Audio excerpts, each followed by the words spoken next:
quels sont les apports actuels de Marie Bonaparte par rapport à des questions trans, homosexualité. Je me disais aussi le polyamour, c'était pour moi incroyable. Je me dis voilà, une polyamoureuse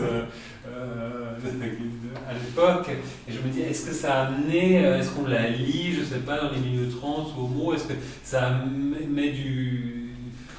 met un argumentaire ou est-ce qu'elle n'est pas tellement nouvelle? Je pense qu'elle n'est pas forcément, en tout cas dans le milieu francophone, elle n'est pas beaucoup lue à cause de l'image de la psychanalyse dans le milieu féministe actuel, qui est une image plutôt négative, je pense. Ah, voilà.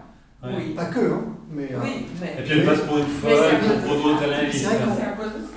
C'est une des raisons. En plus, elle prend des positions des fois qui sont des fois plus freudiennes que Freud, selon le texte qu'on choisit. Donc, voilà. Donc elle est assez méconnue. Moi j'étais curieux de voir si des féministes allaient s'emparer un peu de ce texte. Pour l'instant, pas vraiment. Même s'il y a des lettres, c'est que j'avais choisi, il y a quelques lettres qui sont des lettres quand même assez... Oui, d'ailleurs je suis étonné que dans la question de la sexualité féminine, Froidebourg-Métairie ne parle pas de personne n'a lu, en fait, le problème c'est que le texte de Marie Bonaparte... C'était pas encore édité. C'était pas édité. Non, c'était pas édité, mais l'œuvre de Marie Bonaparte, dont la sexualité féminine existait déjà. Ça n'a pas été republié depuis 1977. Donc elle n'a pas de postérité alors. Mais, à part grâce à vous qui avez relancé le débat, moi, qui dans un siècle on parlera de Marie Bonaparte. Je suis pas sûr parce que c'est vrai aussi que sa manière d'écrire et d'aborder les sujets peut paraître un peu datée aujourd'hui. Ok. Je pense que c'est... mais ceci dit, alors, donc, du coup je suis curieux. Après j'ai eu des contacts avec des éditeurs. À un moment il y a des éditeurs qui voulaient rééditer un texte de Marie Bonaparte, on a discuté un peu. C'est pas fait pour l'instant. Moi je ne suis pas forcément milité pour non plus. Mais je pense que ça pourrait être intéressant, c'est une des raisons le plus. Et c'est vrai qu'il y a eu, moi j'ai échangé pas mal de mails avec un psychanalyste, une psychanalyste, parce qu'il a transitionné, brésilienne, qui lit Laplanche et Bonaparte dans une perspective de la transidentité et transgenre. Alors, je ne lis pas le portugais, donc je n'ai pas vraiment compris. Elle vient d'où, ne sent pas Alors, je sais plus. Et ils ont fait la première traduction en portugais de Bonaparte, ils ont édité en 2022. Donc c'est tout récent. Donc c'est une personne alors. Ils sont deux, ouais. Surtout une. Surtout elle a fait sa thèse autour de Marie Bonaparte. Et, mais au Brésil ou ici? Au Brésil. Et assez militante, je pense, pour la cause aussi transgenre. Et se servant de Marie Bonaparte, si j'ai bien compris, on a un peu échangé, mais ça restait un peu superficiel aussi, je veux dire. Se servant de Marie Bonaparte pour comprendre les questionnements contemporains sur la sexualité. Donc il y a des exemples, mais je pense que c'est très minoritaire. Comme de refaire les études aussi par rapport à la... Oui, alors il y a peut-être que Narjani a plus d'actualité que Bonaparte, si je peux dire. Okay. Même la recherche de connaître la bonne distance en centimètres. Oui. Aujourd'hui, la variation. Nous avons une époque où on doit transformer le genre, on doit savoir où placer le clitoris et quels sont les bons centimètres. Cette partie-là, paradoxalement, on vieillit presque. Parce que nous n'arrivons pas. On ne peut pas créer un utérus quand il n'existe pas, par exemple. Mais dans le sens où la recherche des chirurgiens plasticiens, c'est quand même de réussir le plaisir.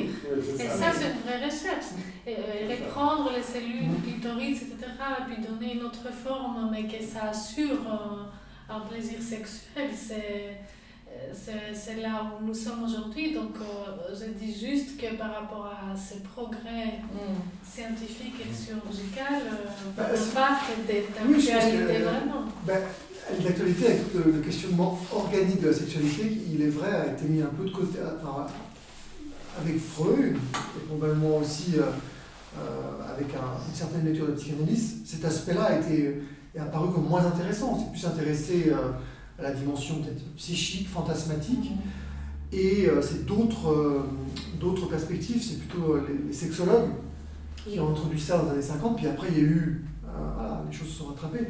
Mais je pense que Bonaparte, elle avait ce côté à la fois sexologue et à la fois psychanalyste, mais elle l'avait peut-être 30-40 ans trop tôt, quoi.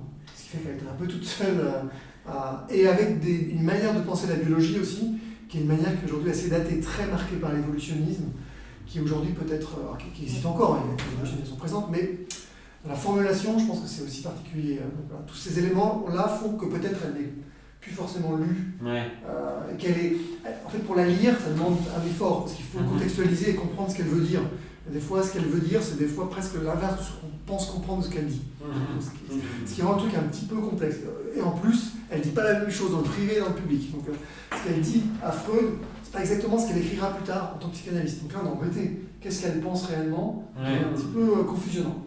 Donc là, parce qu'en tout cas, c'est passionnant d'étudier ces choses-là. Et moi, ce qui m'avait frappé dans mes études de médecine, c'est qu'on étudie voilà, l'anatomie féminine, et puis qu'est-ce qu'on savait du clitoris à l'époque? Enfin bon, je suis plus tout jeune, mais c'était le bouton clitoridien. Et je me dis, mais c'est quand même incroyable que, voilà, Colombo, Renaissance, on connaissait toutes ces choses. Et je trouve incroyable le côté obscurantiste. Mais ne vous inquiétez pas, aucun médecin... je m'inquiète pas pour moi, mais je trouve que c'est obscurantiste. Aucun médecin, gynécologue, urologue, généraliste que j'ai consulté pendant toute ma vie, et je ne suis pas toute jeune, aucun ne savait rien.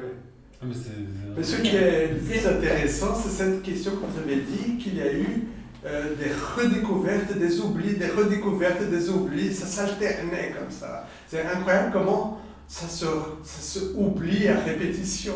Oui, là, il y a les travaux de Sylvie Chaperon, qui est une historienne française de la sexologie, de la sexualité féminine, de la femme en particulier. Elle a écrit un livre qui s'appelle L'histoire de la sexologie, je crois, qui s'arrête en 1900. Et puis elle a écrit des articles qui dépassent cette période, où elle montre bien ça. Elle montre bien ces oublis à répétition, au niveau de l'épistémologie. Oui, en s'intéressant aussi aux différents facteurs. En fait, c'est assez compliqué de savoir pourquoi. Il y a des facteurs scientifiques, il y a des facteurs sociaux, politiques, et c'est une intrication de facteurs. C'est assez compliqué de voir, c'est quand même assez marquant de voir que ça a été oublié, redécouvert. C'est ça, c'est impressionnant. Si on peut parler en termes psychanalytiques, c'était refoulé. Oui. Mais là, c'est un niveau collectif. Le retour de refoulé. Mais là, c'est un niveau collectif, et c'est ça qui rend la chose très intéressante. Et là, justement, par rapport à Krafft Ebing, qui amène cette théorie de la jouissance qui est plutôt vaginale, comment est-ce qu'ils l'ont... Parce que je connais de nom, bien entendu, les perversions, toutes ces choses-là, mais je n'ai jamais lu du Krafft Ebing. Comment il arrive à ça, finalement, son raisonnement Alors, moi, je ne sais pas. Krafft Ebing, en fait, il travaillait beaucoup aussi avec des descriptions, il faisait beaucoup des descriptions des études de cas. Il recevait aussi beaucoup de courriers de pervers du monde entier qui lui écrivaient un peu comme en Suisse, je ne sais plus comment il s'appelle. Tissot, qui travaillait sur la masturbation, qui recevait plein de masturbateurs, de lettres. La consultation épistémologique, épigraphique. Donc c'était un peu ce genre-là aussi, plus son expertise clinique. Et il a écrit cette somme, Psychopathia Sexualis. J'avais travaillé là-dessus il y a très longtemps, je ne me rappelle pas. Mais c'est de mes souvenirs, en fait, il y a beaucoup de descriptions. C'est beaucoup de descriptions cliniques, des exemples cliniques. Ouais. Et après, il théorise et il classifie. Mais c'est vraiment basé sur des témoignages. Ouais. Donc, le problème des témoignages, c'est qu'ils sont toujours limités et qu'ils peuvent être extrêmement précis comme complètement faux, je ne sais pas. Est-ce que c'est ça, je ne sais pas. Je sais qu'aussi Sylvie Chaperon, justement, qui travaille, il y a une réédition récente de Psychopathia Sexualis et elle a fait la préface. Donc, ce sera intéressant de voir ce qu'elle a fait. Je suis quasi sûr qu'elle a signé une préface que justement je voulais lire, que je n'ai pas lu encore. Et ça pourrait être intéressant de voir ce qu'elle dit, est-ce qu'elle parle de ça dedans, par exemple. J'irai voir, c'est partie des trucs que je vais aller voir, mais je peux le temps. Ça pourrait être intéressant de le voir. Merci beaucoup, c'est passionnant comme discussion. Merci, oui, c'est vraiment... le travail que vous avez fait, c'est impressionnant.